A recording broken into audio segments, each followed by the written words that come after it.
If the Earth had an edge, I hope it would look like this. The edge of a flat Earth.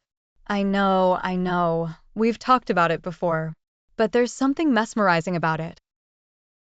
A flat Earth solar eclipse. Diagonally growing trees.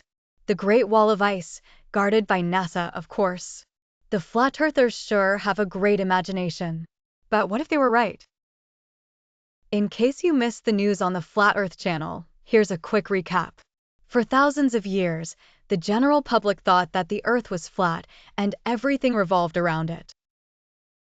Then Nicholas Copernicus came around with his spanking new theory.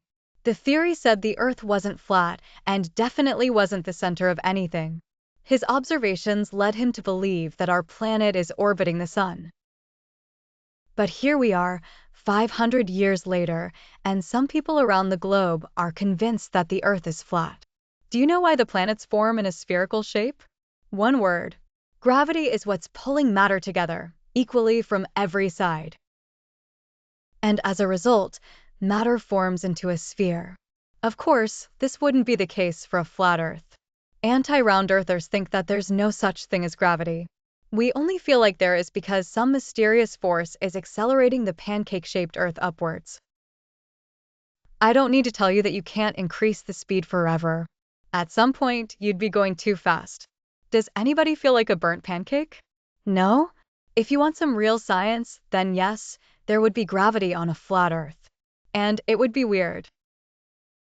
The center of gravity on a flat Earth would be right here, in the middle. Everything on Earth and around it would be pulled toward this point. And the further you got away from the center, the stronger this pull would be. At some point, it would begin to pull you downward, so you'd have to start climbing. This would be the reason why you couldn't walk to the edge of a flat Earth. Gravity would be so strong around there that it would be impossible for you to make it.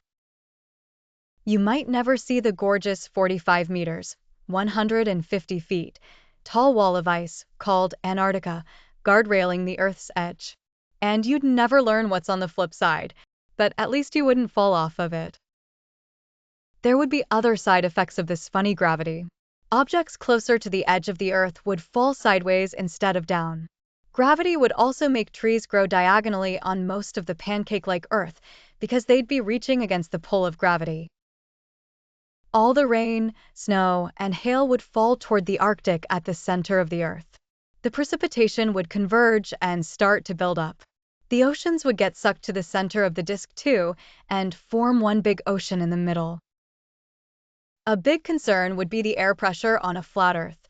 Gravity would draw too much air toward the Earth's center, leaving the areas around the edge with no air pressure at all. That would be bad, because people living in a flat Earth Australia wouldn't have enough oxygen to breathe. And if you lived closer to the middle, where the Arctic would be, you'd be crushed by the weight of the atmosphere. But not for long.